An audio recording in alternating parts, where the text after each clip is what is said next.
សួស្តីយើងរៀនពីឲ្យមានស្មារតីរៀនទី1ឲ្យក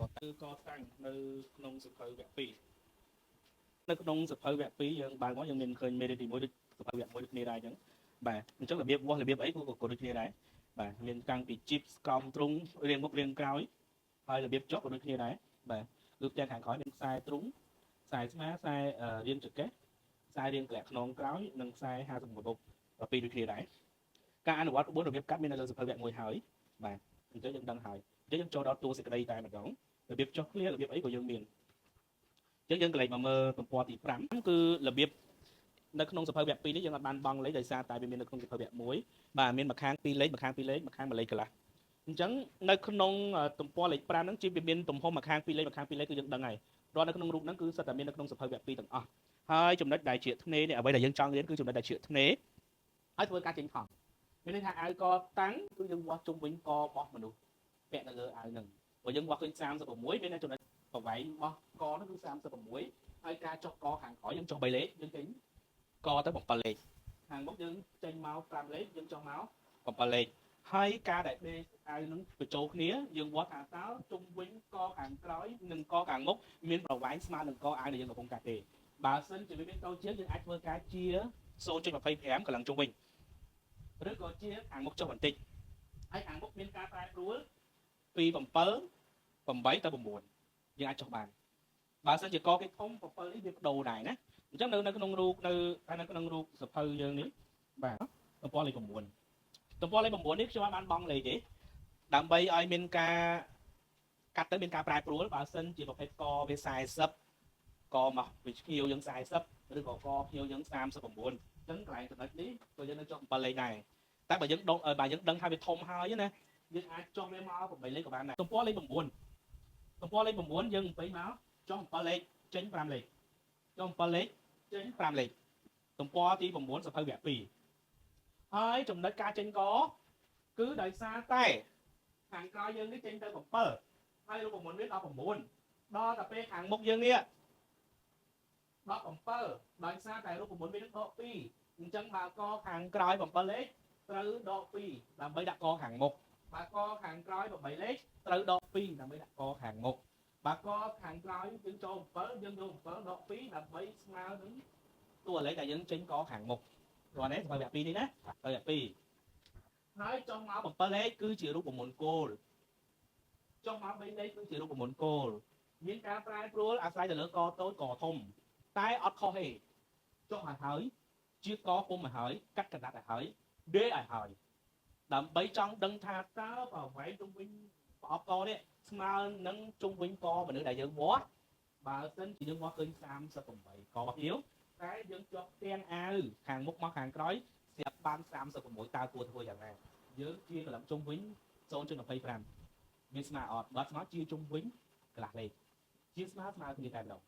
តែបើសិនជាកនឹងដល់38ទៅ40គេផ្ដោតការជាខាងក្រោមជ្រៅជាងហើយយល់ទេមានន័យថាមិញហ្នឹងគឺយើងគាត់ជាស្មើគ្នានេះជាស្មើគ្នាឡើងជុំវិញកដើម្បីដាក់ស្ទះកតែបើកនឹងវាលើសពី38ឬមួយ38ឡើងទៅហើយគេនេះជាកន្លងជុំវិញស្មើគ្នាហើយគេត្រូវចុះនេះមក8លេខហើយឃើញទេយើងចុះមក8លេខឬក៏អាចនឹងចុះដល់9លេខប៉ុន្តែគាត់តែកស្កាច់យើងចុះខ្លាំងពេកទៅដាក់កវាដាក់កនេះណាអញ្ចឹងតែគេទៅចុះខ្លាំងពេកទេគេចុះតែ7ឬមួយ8ទេតែគេសុខចិត្តឲ្យវាទៅលេខកតែនេះដូចជាហៀងណាបាទបើយើងចុះទៅវាស្រូវកតាំងយើងវាមានបានមុខទៅគេករៀងស្បូតវាដែរអញ្ចឹងគួរណាត្រឹមតែ7ឬមួយ8បានហើយ9នេះក៏គេថាបានស្ទះកធំគេថាបានស្ទះក3 4លេខឲ្យប្លុកនេះធំមានន័យថាយើងក៏ត្រូវតែចុះវាធំដែរតែនៅល្អខ្ញុំរៀបមិនថាកុំឲ្យចុះជ្រៅពេក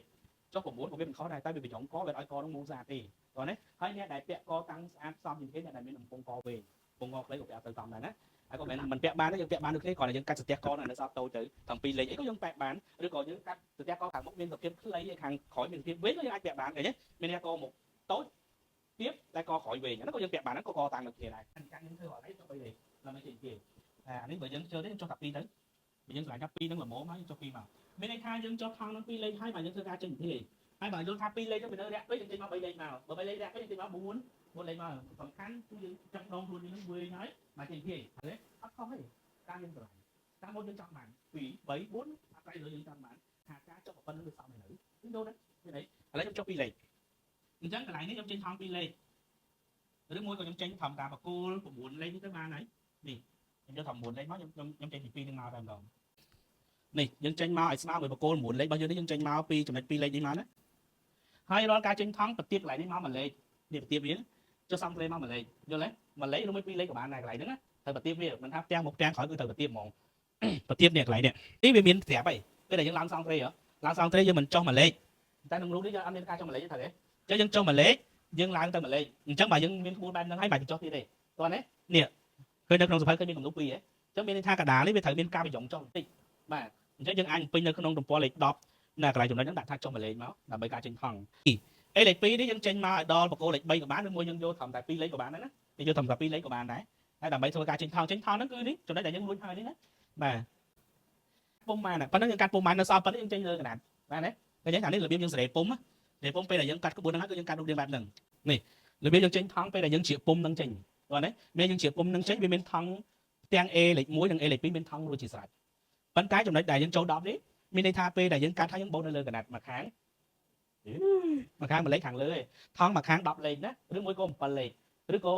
5លេខតាមថងតូចឬមួយថងធំអត់កំណត់ទេក្នុងសភៅដាក់10ដោយសារថងវាធំតែបើសិនតែយើងចង់បានថងទូជាងហ្នឹងយើងចេញ7 8 5ទៅតាមថងយើងចង់បានបាទអញ្ចឹងមានន័យថាយើងចេញមួយលេខសិន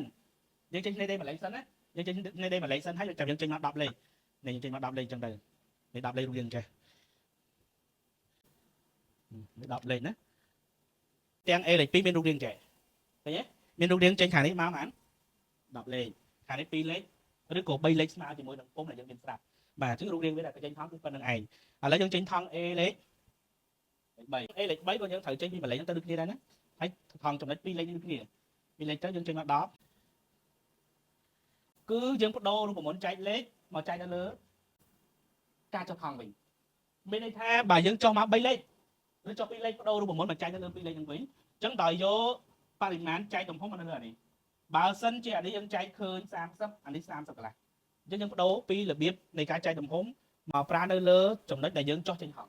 ហើយទាំងចំហៀងនេះយើងចេញទៅ3លេខគឺជារបៀបចេញថងរបស់ទាំងចំហៀងមានន័យថាបដូរពីការគូភ្ជាប់ A មក Bដូរមកនៅត្រង់ចំណុចដែលយើងចុះពីចង្កេះមក2លេខគឺជាខ្សែរាងវិញខ្សែរាងកកើតថ្មីដោយសារតែយើងចុះពីចំណុចរាងមកក្រោម2លេខដើម្បីចេញថងរីឯការចែកទំហំក៏នៅត្រង់ចំណុចនឹងដែរតោះណាខុសពីមេរៀនធម្មតាមេរៀនដែលមានថងចែកនៅលើតែ40តែមេរៀនដែលចេញថងចែកនៅលើចំណុចដែលកើតថ្មីចុះពី40មក2លេខឬក៏3លេខទៅតាមម៉ូតដែលយើងស្រឡាញ់ហើយចូលកណនីទៅលើខ្សែនឹងតែម្ដងហើយចំណុចកណនីឧទាហរណ៍ថាចង្កេះ70ចែកជា4ដក1ស្មើ16កន្លះហើយអញ្ចឹងអានេះយើងយក17កន្លះយើងយកធំជាងកន្លះលេខស្មើចំណុចស្មើពេលដែលការបូកបន្ថែមព្រោះការណាតែជ្រៀតស្មើដាច់ហើយយើងដេមកខាងមួយលេខប្រកាសណាថា19លេខមានទៀតហើយមានន័យថាអស់បាត់គ្នាគេត្រូវអត់យើងកណនី31ចែកជា2 + 1ឃើញ19ដល់តែពេលយើងជ្រៀតផ្ដាច់ភុងហើយយកបានទុកគ្នានៅលើសាច់កណ្ដាលហើយយើងដេមកខាងមួយលេខបាត់ស្មើហើយបាត់អញ្ចឹងយើងត្រូវតែបូកស្មើដូចនៅក្នុងរូបហ្នឹងណាបាទបូកមកខាងមួយលេខគាត់ណាហើយបន្ទាប់មកយើងចុះ2លេខមកដូចផ្ទាំងខាងមុខអញ្ចឹងបើសិនជាខាងមុខចុះ3ខាងក្រោយក៏ត្រូវចុះ3ដែរអញ្ចឹងក្នុងរូបនេះគេប្រាប់ថាលេខ44អត់មាននៅក្នុងហ្នឹងទេលេខ44អត់មាននៅក្នុងហ្នឹងទេណាមានតែលេខដែលទំកកើតថ្មីគឺការចុះរៀងដើម្បីចេញរំភាយ2លេខ3លេខ4លេខទៅតាមម៉ូដដែលយើងស្រឡាញ់នៅក្នុងមេរៀននេះយើងគ្រាន់តែរៀន2លេខក៏ឧទាហរណ៍ថាចុះ2លេខដើម្បីចេញរំភាយយើងចេញពីភាយចេញពីចំណុចចង្កេះទៅហ្មងមិនដូចមនុស្សពោះធំយ៉ាងស្អាតទេតោះណាលក្ខចង្កេះនេះមានទូនាទីចាប់តែរៀនទេដល់តែពេលភាយចេញពីចង្កេះនេះយើងសម័យមើលតិចមើលដូចអ្នកពោះធំហ៎បាទអញ្ចឹងអត់ទេណាអញ្ចឹងភាយយើងចុះយ៉ាងតិចបំផុតក៏2លេខដែរពីចង្កេះទៅបានធ្វើការចេញហងតាមលេខចេះមានន័យថាស្មាវាប្រឆាដល់ពេលយើងជៀទៅយើងគុំបញ្ចូលគ្នាវិញវាអត់ស្មើគ្នាទេអញ្ចឹងយើងត្រូវតែបូកឡើងនេះមួយលេខដើម្បីពេលដែលយើងដេទៅវាមានសភាពស្មើគ្នាដោយសារវាប្រឆាត្រូវទេនេះទាំង B លេខ3នេះផ្នែកចំណុចឃ្លានេះគឺយើងមានការបូកមួយលេខទៅមួយលេខកន្លះបងណាមួយនេះមានតួនាទីបូកដាក់រូត2លេខពេលដែលយើងជ្រៀកនេះចោលអានេះយើងជ្រៀកគាត់ចោលយកយកឯងបាទហើយយើងបូកមកវិញចំនួននៅលើកណ្ដាល2លេខតែម្ដងនៅក្នុងរូតគឺយើងបូក2លេខហ៎បាទហើយការចេញថងគឺយើងចេញថងនៅលើ B លេខ2យើងចេញពី2លេខនេះមក10បងណាហើយខាងចំហៀងនេះគឺយើងបូកថែមមួយលេខហើយយើងបូកថែមមួយលេខហើយបាទយើងចេញទៅ10លេខហើយចេញថងវា3លេខដើម្បីធ្វើការរិច អាហ្នឹងមកចេញធំពេកទេចេញធំវានៅតែខ្ទង់កណ្ដាលទេអញ្ចឹងប៉ុណ្្នឹង3លេខហើយគ្នាដេដែលយើងដេធំតែ1លេខក៏បានដែរពេលយើងដេជាប់ជាហៀងណាយើងដេធំតែ1លេខទេបានហើយណាមិនដេធំពេកចឹងតែជាហៀងហ្នឹងដេធំពេកក៏គ្មានជួយអីបានដែរណាយើងអាចដេធំតែ1លេខក៏បានដែរប៉ុន្តែគ្រាន់តែខ្សែដែលយើងចែករៀងវាមិននៅធំ2លេខ2លេខមិននៅសំ40ទៀតហើយមានន័យថារាល់រំភាយជាប់ចំណុចចែកគ្នារបស់ចង្កេះគឺបានផ្លាស់ប្ដូរទាំងស្រុងស្ទើរឬមួយចំណុចរៀងមកនៅត្រឹមចំណុចចុះ2ឬមួយចុះ3ឬមួយចំណុចដែលយើងចុះចង្កេះដើម្បីចេញថង់លេខមាននៅលើខ្សែស៊ីនរបស់វាហើយតោះហ្នឹងបានតែពួកប្រភេទរំភាយជាប់ណាតែបើអាចយើងធម្មតានៅចែកនៅលើ40ដដែលតោះណាចឹងតែវាខុសពីកន្លែងថង់ចំណុចហ្នឹងឯង